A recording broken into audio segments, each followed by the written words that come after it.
Hello guys, very warm welcome everyone to Major HS Khalsi's Balnoi Academy, and I am Sameer Singhal, your GS faculty, and today we are going to discuss the NDA Geography 2 2025 PYQs. So हम देखते हैं कि किस प्रकार के सवाल यहाँ पर पूछे गए हैं, कैसे हम उनको टैकल कर सकते थे और कैसे हम एक बेहतर परफॉर्मेंस दे सकते थे अपने इस एग्जाम में. शुरू करते हैं गाइज.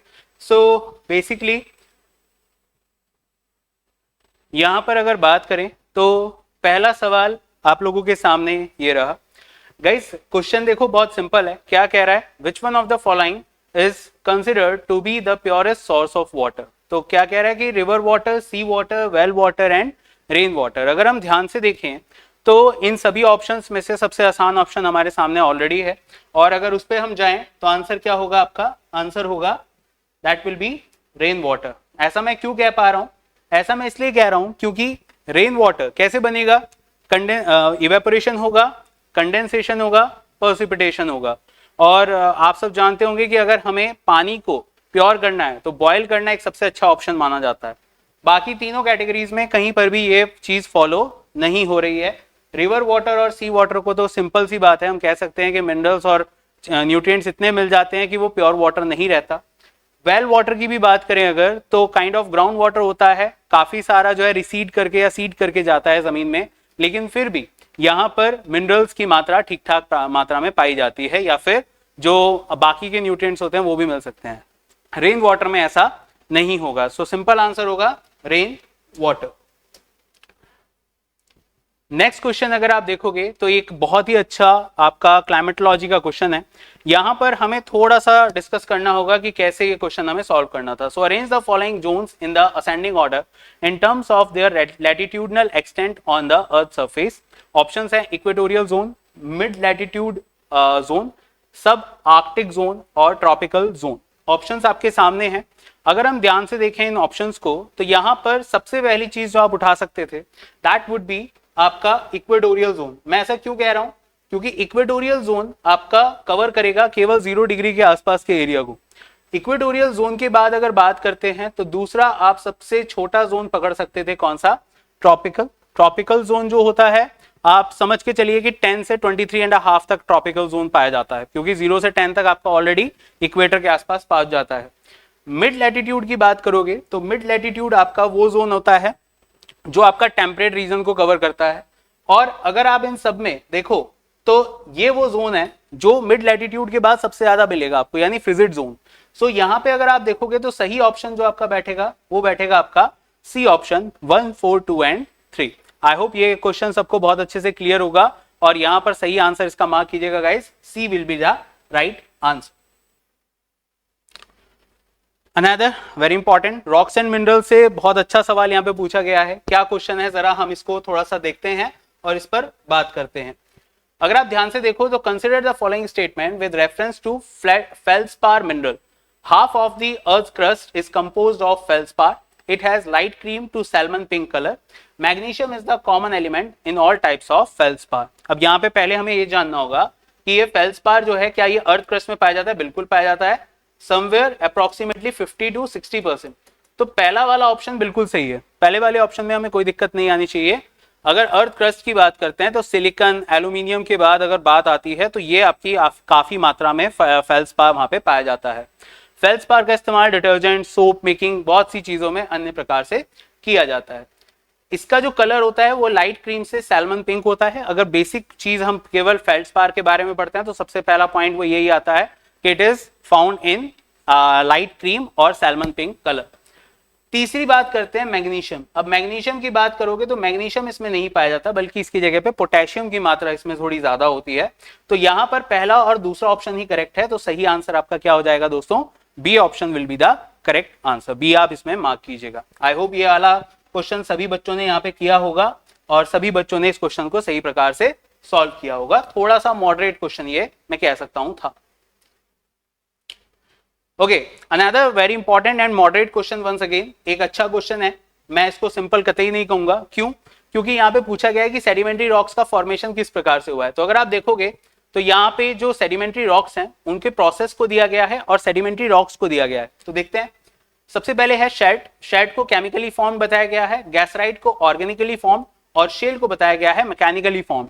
अब अगर बात करते हैं यहाँ पे, तो शेड जो है ये आपका बनता है जब डिफरेंट टाइप ऑफ रिवर्स और different type of rain phenomena इससे गुजरते हैं किसी भी इग्नियस रॉक से, तब शेड बनने का प्रोसेस शुरू होता है। यानी केमिकल प्रोसेस यहाँ पे बिल्कुल ठीक है। गैसराइट जो होगा ये आपको डिफरेंट टाइप ऑफ माइक्रोब्स और डिफरेंट टाइप ऑफ बैक्टीरियाज के और different type of organic products के द्वारा बनाया जाने वाला एक पत्थर मिलेगा, एक प्रकार का रॉक मिलेगा, तो ये भी बिल्कुल ठीक हो जाता है। शेल की बात करें तो शेल आप जानते ही हो, शेल डाउन द अर्थ पाया जाता है और ये बहुत ही ज्यादा प्रेशर और बहुत ही ज्यादा टेम्परेचर और different type of mechanical process से गुजर के मिलता है। तो यहाँ पे जो सही आंसर होगा दोस्तों वो होगा आपका 1, 2 and 3। So the correct answer will B D. Rocks and mineral से 2 क्वेश्चन है, दोनों मॉडरेट टू हाई है, ठीक है। मैं इसमें कोई वो नहीं कहूंगा कि ये बहुत ईजी था, ये क्वेश्चंस अच्छे खासे स्तर के थे, अगर आपने किया तो बहुत बढ़िया। फिलहाल इसका आंसर होगा डी। अगला क्वेश्चन काफी सिंपल है, इसको मैं मॉडरेट कैटेगरी में नहीं कहूंगा, मैं इजी कैटेगरी में कहूंगा। क्यों? Which of the following statement is और आर करेक्ट? पहला है oceanic trenches are very significant in the study of plate movements. दूसरा कह रहा है oceanic trenches are associated with active volcanoes and strong earthquakes. यहाँ पे अगर हम बात करते हैं तो ऑप्शंस आपके सामने हैं।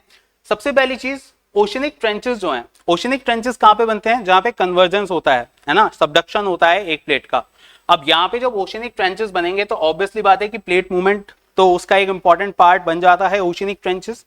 यहीं पे अगर हम बात करें तो एक बात याद रखिएगा, ट्रेंचेस बनेंगे ही वहां पे जहां पे कन्वर्जेंस ऑफ प्लेट हो रहा होगा। दूसरी बात, ओशनिक ट्रेंचेस जो होते हैं वो एसोसिएटेड होते हैं किसके साथ? वॉल्केनोज, और वॉल्केनोज के साथ साथ बात करते हैं अर्थक्वेक।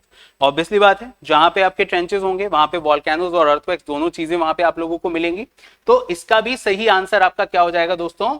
Both 1 and 2। ये मैं कहूंगा ये इजी क्वेश्चन था, ये आपको करके आना चाहिए था। If you have learned a little bit of geomorphology, ये सबसे इजी क्वेश्चंस में से एक था। Answer is D.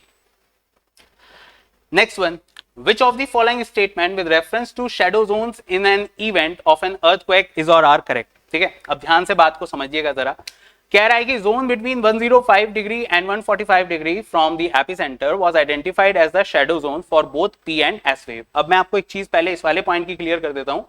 जो आपका P वेव होता है, P वेव का शेडो जोन होता है 105 से 145 और S वेव का शेडो जोन होता है 105 से लेकर आगे तक, बियॉन्ड। वहां पे 145 का पॉइंट नहीं आता। तो यानी पहला पॉइंट अगर हम बात करें तो ये गलत है, वो दोनों शेडो जोन्स इसी बीच में बता रहा है। दूसरा, shadow zone of P wave is much larger than the shadow zone of S wave. क्या ऐसा है? आप खुद ही देख सकते हो। क्या ये चीज आपको यहाँ पे होती हुई दिख रही है? बिल्कुल नहीं। S वेव का शेडो जोन 105 से लेकर बियॉन्ड तक है। तो यहां पर ये वाला ऑप्शन भी आपका गलत हो जाएगा। यहां पे जो सही आंसर होगा दोस्तों वो होगा आपका डी ऑप्शन, क्योंकि हमें यहां पर क्या चूज करना है कि इसमें से कौन सा करेक्ट है। तो कोई भी करेक्ट नहीं है, नाइदर 1 नॉर 2। ये मैंने इसलिए आपको एक बार दोबारा यहां पे बताया क्योंकि हमेशा हर क्वेश्चन में ये देखना जरूरी है कि करेक्ट पूछा है या नॉट करेक्ट। ठीक है, चलिए नेक्स्ट पे चलते हैं फटाफट। बहुत ही इजी क्वेश्चन, मैं इसको इजी में ही रखूंगा, क्यों अभी बताता हूं। ध्यान से देखो, यहां पे अगर आप बात करोगे तो आपको क्या मिल रहा है? Which one among the following volcanic island chain is not associated with the mid oceanic ridge. अब यहां पे अगर बात करें मिड ओशनिक रिज, सबसे पहले मिड ओशनिक रिज कहां पे पाया जाता है? Atlantic Ocean, North Atlantic to South Atlantic, starting from the Iceland up to Falkland. अब यहां पे अगर आप देखोगे तो क्या इस बीच में कहीं पे भी आपको हवाई मिलेगा? नहीं। हवाई आपको कहां पे मिलेगा? पैसिफिक ओशन में। तो पहली ही पॉइंट पे, पहली ही बात में ये क्वेश्चन ही खत्म हो गया कि मिड ओशनिक रिज के साथ हवाई का कोई मतलब नहीं, क्योंकि हवाई आपको कहां पे मिलेगा साथियों? हवाई आपको मिलेगा पैसिफिक में, और मिड ओशनिक रिज कहां पे पाई जाती है? अटलांटिक। तो सिंपल सी बात है, आंसर विल बी सी। एक बहुत ही सिंपल सा, एक ट्रिकी भी कह सकते हैं, लेकिन बहुत सिंपल क्वेश्चन। अगर पता था थोड़ा बहुत भी तो आप इसका अनुमान लगा सकते थे। Again good question this is. Sea waves के बारे में बात कर रहा है, चलिए देखते हैं एक बार। Consider the following statement with reference to the sea waves. पहला कह रहा है the height of the sea waves और the waves is determined by wind speed, wind duration and fetch. What is the meaning of fetch? Fetch means distance, कितना distance उसने cover किया। ठीक है, तो यहाँ पे सिंपल सी बात है, कोई भी जो वेव जनरेट होती है उसमें सबसे इंपॉर्टेंट पार्ट होता है स्पीड का, विंड स्पीड का। विंड का ड्यूरेशन ये भी इंपॉर्टेंट रहेगा और कितनी दूरी तक उसको लेके जाती है। तो पहला ऑप्शन आपका बिल्कुल ठीक हो जाता है, पहला ऑप्शन आपका बिल्कुल ठीक हो जाता है। उसके बाद बात करें, the energy of a wave is proportional to the square of its height, ये भी बिल्कुल ठीक है। किसी भी वेव, किसी भी सी वेव की जो एनर्जी होती है वो उसके हाइट के स्क्वायर के रूप में देखी जाती है या फिर उसके स्क्वायर के प्रोपोर्शनल के रूप में देखी जाती है। तो सेकंड ऑप्शन भी बिल्कुल ठीक हो जाता है। इसके बाद तीसरा कह रहा है, waves retain most of their energy as they travel across the deep ocean. अब यहाँ पे एक बात समझने वाली है कि डीप ओशन जाते हुए जब ये वेव्स चलेंगी तो क्या ये एनर्जी अपनी रिटेन कर पाएंगी? बिल्कुल कर पाएंगी। क्यों? क्योंकि इनका जो संपर्क होगा, इनका जो कांटेक्ट होगा वो deep down the ocean floor के साथ नहीं होगा। अगर ऐसा होता कि फ्लोर के साथ संपर्क होता तो एनर्जी डेसिपेट हो जाती, लेकिन अभी एनर्जी बनी रहेगी। तो यहां पे अगर हम बात करें तो तीसरा, दूसरा और पहला, ये तीनों ही ऑप्शंस करेक्ट हैं। So answer will B D. The correct answer of this question will B D. I hope ये क्वेश्चन सबने किया होगा। एक मॉडरेट क्वेश्चन था लेकिन सोच समझ के करने वाला। अगला क्वेश्चन बहुत ही अच्छा, it is related to the soil, soil से संबंधित है। देखते हैं क्या कह रहा है। Which of the following statement with reference to the soil forming process is or are correct? अब ध्यान से सुनना, यहाँ पे वो सॉइल से आपको ये नहीं पूछ रहा कि कौन सी सॉइल किस प्रकार की, वो आपसे पूछ रहा है कि सॉइल का फॉर्मेशन कैसे हुआ, है ना। उसमें पहला प्रोसेस क्या कह रहा है, translocation, enrichment, removal and transformation are the different classes of soil forming process. भाई ट्रांसलोकेशन क्या होता है? ट्रांसलोकेशन होता है जब हमारी सॉइल्स का जो न्यूट्रिएंट्स होते हैं वो अपलिफ्टमेंट या डाउनवर्ड मूवमेंट होता है तो उसको हम ट्रांसलोकेशन कहते हैं। एनरिचमेंट होता है जब और ज्यादा न्यूट्रिएंट्स उसमें मिल जाते हैं। रिमूवल होता है जब ऊपर का जो डिब्री होता है वो चला जाता है। और ट्रांसफॉर्मेशन होता है जब एक सॉइल से नई सॉइल बनती रहती है। तो ये सारे प्रोसेस होंगे, बिल्कुल होंगे। सो इसका जो पहला ऑप्शन है क्या वो सही है? बिल्कुल सही है। दूसरा कह रहा है, in translocation fine particles are transported downward by illuviation and accumulate in lower horizons by the eluviation, है ना। एल्यूविएशन एंड इल्यूविएशन दो प्रोसेस की बात कर रहा है और मैं आपको बताना चाहता हूं ये दोनों ही प्रोसेस जो है पार्ट होते हैं ट्रांसलोकेशन के। एल्यूविएशन में डाउनवर्ड मूवमेंट होता है और इल्यूविएशन की बात अगर करें तो वहां पर एक्यूमुलेशन होता है पार्टिकल्स का या फिर आपके न्यूट्रिएंट्स का। तो यहां पे आपका दूसरा ऑप्शन भी करेक्ट होगा। तो answer of this question will be C. ठीक है, बहुत ही अच्छा question, moderate to high level question. जिस बच्चे ने हॉराइजन्स ऑफ सॉइल पढ़ा होगा वो इस क्वेश्चन को कर पाया होगा। बाकी इसका आंसर होगा सी।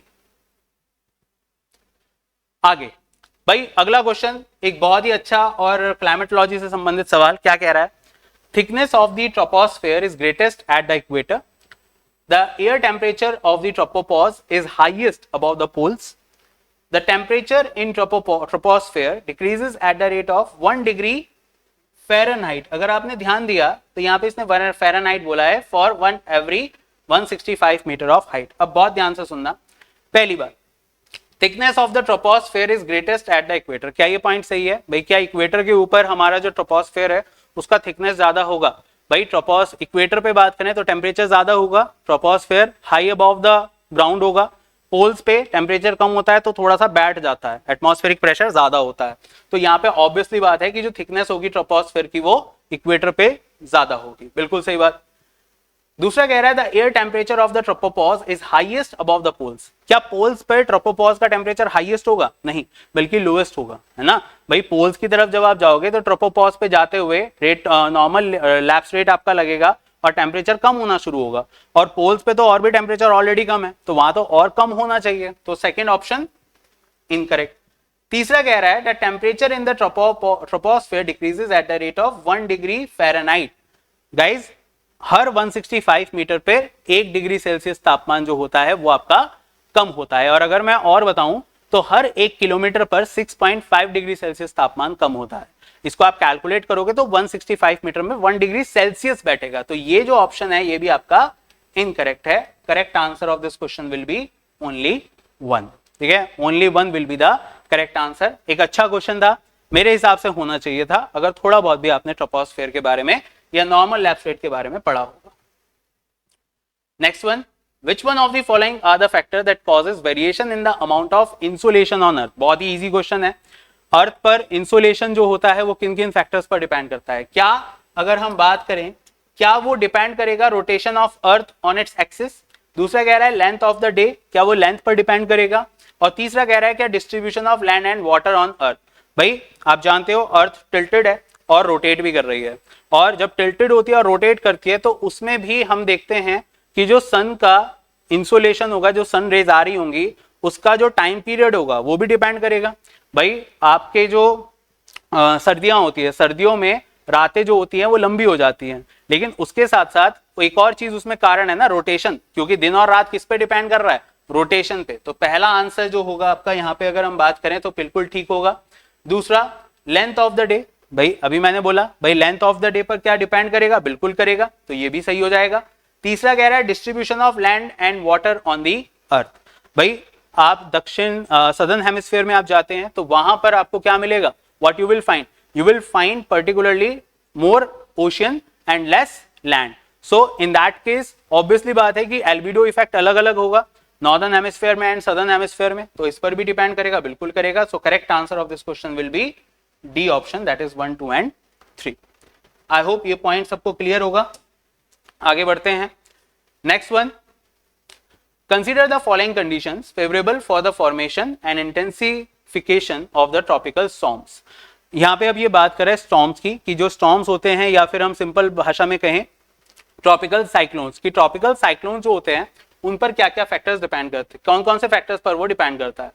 सो presence of the Coriolis force, ये आप पॉइंट कभी भी मिस नहीं करेंगे कि आपका जो आपका ट्रॉपिकल साइक्लोन होता है या स्टॉर्म होता है वो हमेशा कब बनेगा, जब कॉरियोलिस फोर्स होगी। इसी वजह से जो इक्वेटर के आसपास का रीजन होता है वहां पे ट्रॉपिकल साइक्लोन नहीं बनते, क्योंकि कॉरियोलिस इफेक्ट नहीं होता।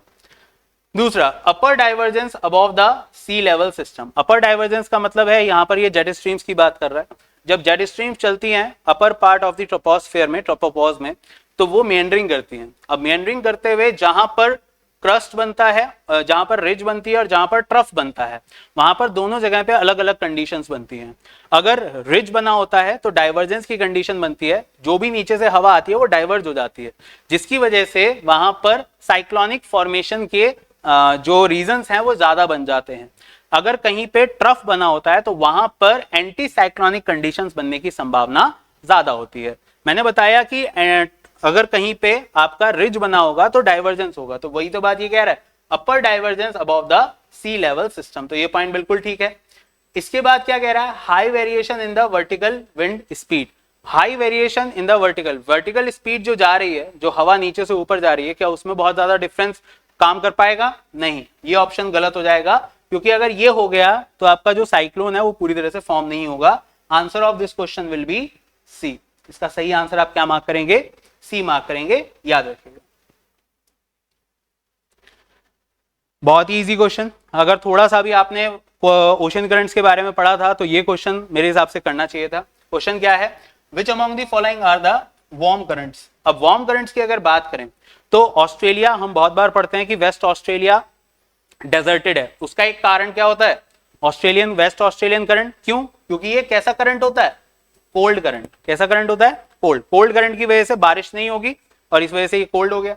दूसरा अगर बात करते हैं अलास्का की अगर बात आए तो दोस्तों अलास्का आपका कैसा करंट होता है, देखो वैसे तो ये अलास्का है लेकिन होता कैसा है, वार्म करंट होता है ना। तो अगर यहां से देखोगे तो दो ही ऑप्शन आपके पास मिलते हैं, या तो ए या फिर बी, यानी कि सी ऑप्शन खत्म, डी ऑप्शन तो खत्म, क्योंकि मैंने फोर्थ ऑप्शन पहले ही खत्म कर दिया।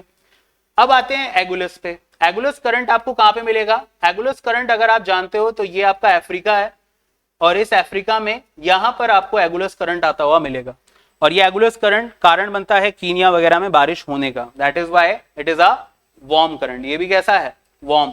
तो यहाँ पे जो ऑप्शन होगा सही वो क्या होगा, B. It is a very easy question. अगर ओशन करंट पढ़ा था तो ये क्वेश्चन करना चाहिए था। Answer is B. Again a very easy question it is. क्या है, state of Assam shares the borders with how many countries and Indian states respectively. अब ये एक बहुत ही अच्छा क्वेश्चन है। अगर आप ध्यान से देखोगे तो यहाँ पे आपको ध्यान रखना होगा कि भारत में जो मैप होता है वो कैसा होता है, और उसको याद रखने का तरीका है भाई, या तो आप मैप को थोड़ा सा दिमाग में रखो या फिर इतना रखो कि आप उसको बना सको। अब ये हमारा यहाँ पे इंडिया हो जाता है। इस इंडिया में अगर आप बात करोगे तो इस तरफ आपका ये असम पड़ता है।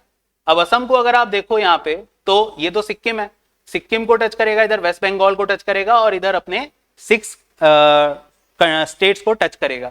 तो यानी कि अगर हम यहाँ पे देखें तो सिक्किम को बीच में और असम के बीच में क्या आ जाएगा, वेस्ट बंगाल आ जाएगा, और वेस्ट बंगाल हो जाएगा, 6 राज्य ही हो जाएंगे। तो यानी हमारे 7 स्टेट्स हो गए, यानी ऑप्शन इन दोनों में से कोई एक होगा। अब आते हैं दूसरी बात पे, क्या हमारा असम 3 देशों को टच करेगा या 2 देशों को? तो यहाँ पे आपका क्या आ जाता है, भूटान, आप जानते हो, और इधर क्या आ जाता है आपका बांग्लादेश, और बांग्लादेश और भूटान ये 2 ही कंट्रीज टच करता है, चाइना को ये टच नहीं करता। तो सही आंसर क्या हो जाएगा, सही आंसर हो जाएगा आपका B, that is 2 countries and 7 Indian states. इसको याद रखिएगा, ठीक है। बहुत ही अच्छा question, which one of the following is the northern most river basin of the Deccan plateau? Deccan plateau की अगर बात करें तो आपको सबसे पहले यही पता होना चाहिए कि डेक्कन प्लेट्यू बेसिकली आपको कहां पे मिलेगा। तो ये हमारा इंडिया हो जाता है, ये हमारा इंडिया हो जाता है।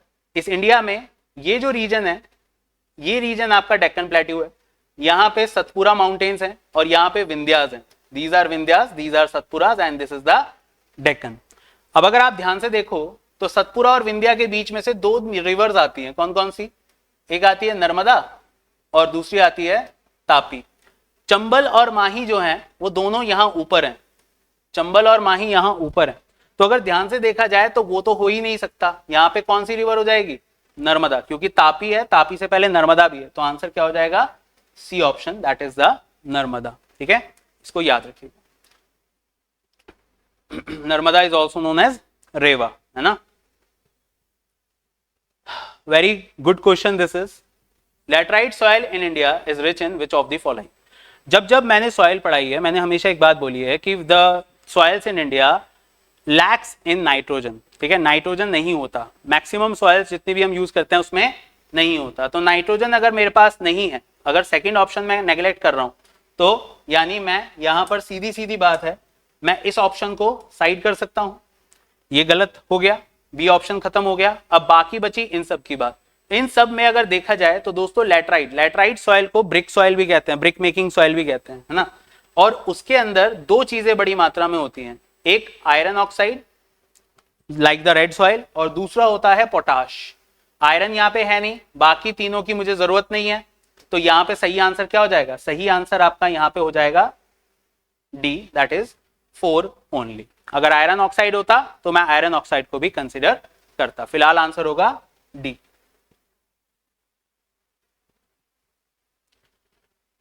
Another good question, quite moderate to high level question it is. Which of the following statement with reference to the crop cultivated in India is or are correct? Bajra grows well in sandy and shallow black soils, whereas red and shallow black soil is suited for ragi. ये statement बिल्कुल ठीक है, क्योंकि अगर हमने millets के बारे में थोड़ा बहुत भी पढ़ा है तो हमें पता होना चाहिए कि जो राजस्थान वगैरह साइड जो सॉइल पाई जाती है, एरिड सॉइल, वहां पे बाजरा ही सबसे ज्यादा उगाया जाता है। और ब्लैक सॉइल की बात करें तो उसमें रागी एक और मिलेट है, उसको यहाँ पे उगाया जाता है।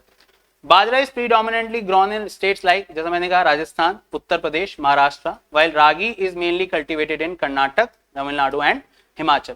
अब यहाँ पे हिमाचल प्रदेश आप पढ़ के कहोगे सर हिमाचल प्रदेश में ब्लैक सॉइल थोड़ी आ जाती है, लेकिन थोड़ी बहुत मात्रा में यहाँ पे रागी जो है उगाया जाता है। तो फिलहाल इसका सही आंसर क्या होगा, बोथ 1 and 2। इसका सही आंसर होगा सी ऑप्शन, इसको याद रखिए।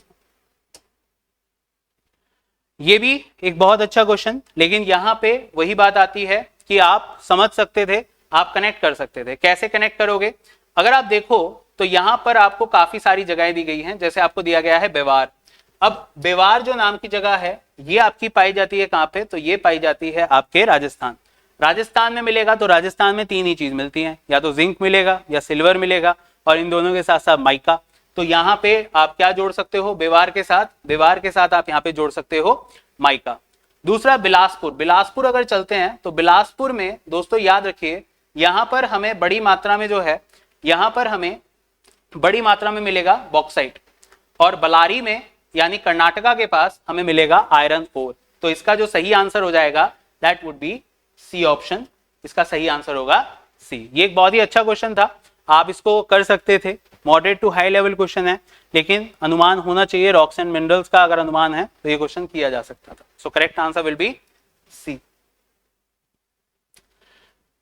एक बहुत और अच्छा क्वेश्चन क्या कह रहा है, which among the following is not a beneficiary state from the Vindhyachal power plant of the NTPC. अब यहाँ पे बात जो है वो ये है कि इस क्वेश्चन में जब हम बात करते हैं कि विंध्याचल पावर प्लांट जो है वो किसको यहाँ पे प्रोवाइड करता है, तो विंध्याचल पढ़ के कई लोग उत्तर प्रदेश को तो कंसिडर कर ही लेंगे, वो क्या करेंगे, वो करेंगे कि गोवा के साथ चले जाएंगे, जबकि ऐसा नहीं है। विंध्याचल पावर प्लांट की बात हो रही है, यानी थर्मल पावर प्लांट की बात हो रही है, और उसमें गुजरात, गोवा और महाराष्ट्र ये तीनों आते हैं।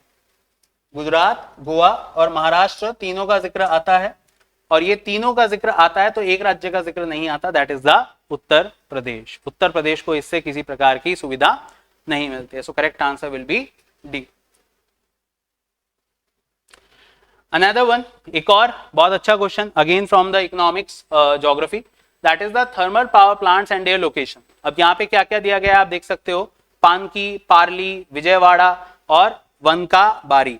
अगर आप ध्यान से देखोगे तो यहाँ पे आपको मिलेगा उत्तर प्रदेश पानकी, कर्नाटक पार्ली, विजयवाड़ा तेलंगाना, और गुजरात वनकबाड़ी।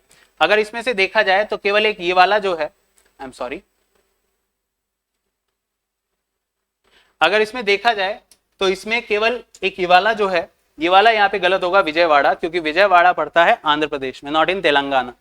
बाकी पानकी, पार्ली और वनकबाड़ी, ये तीनों के तीनों की अगर हम बात करें तो इसमें जो पार्ली है, पार्ली भी आपको कर्नाटका में ना मिलके कहां पे मिलेगा, महाराष्ट्र में, तो ये भी गलत हो जाएगा। और वनकबाड़ी जो मिलेगा वो मिलेगा गुजरात में। तो इसका सही आंसर आपका क्या हो जाएगा, दैट विल बी 2। तो यहाँ पे 2 सही हैं, बाकी 2 यहाँ पे गलत हैं। सो यहाँ पे आपका सही आंसर क्या होगा, 2। इसको याद रखिएगा। आई होप ये वाला भी आप सबने मार्क किया होगा सही answer. So that's it guys. अगर मैं इस पेपर की बात करूं तो इस पेपर में जो क्वेश्चंस आए हैं वो काफी हद तक मॉडरेट हैं, और इजी कुछ क्वेश्चंस थे जिनको किया जा सकता था बड़े आराम से, लेकिन मेजरली मॉडरेट क्वेश्चंस हैं। अगर आपने अच्छे से ह्यूमन ज्योग्राफी, इकोनॉमिक ज्योग्राफी भी आपने की थी तो फिर आपके लिए ये पेपर इजी रहा होगा। और बाकी आने वाले समय में जो पेपर आ सकता है उसके बारे में अगर मैं बात करूं तो इस साल जो पेपर आए हैं खासतौर से यूपीएससी के स्तर पे, वो काफी हद तक इजी टू मॉडरेट देखे गए हैं, चाहे वो कोई भी एग्जाम रहा हो। अगले साल हम उम्मीद करते हैं कि ये मॉडरेट टू हाई रहेगा, बाकी वहां पर जैसे पहुंचेंगे वैसा हम देखेंगे। फिलहाल इस सेशन में इतना ही, मैं मिलता हूं आपसे। जय हिंद गाइस।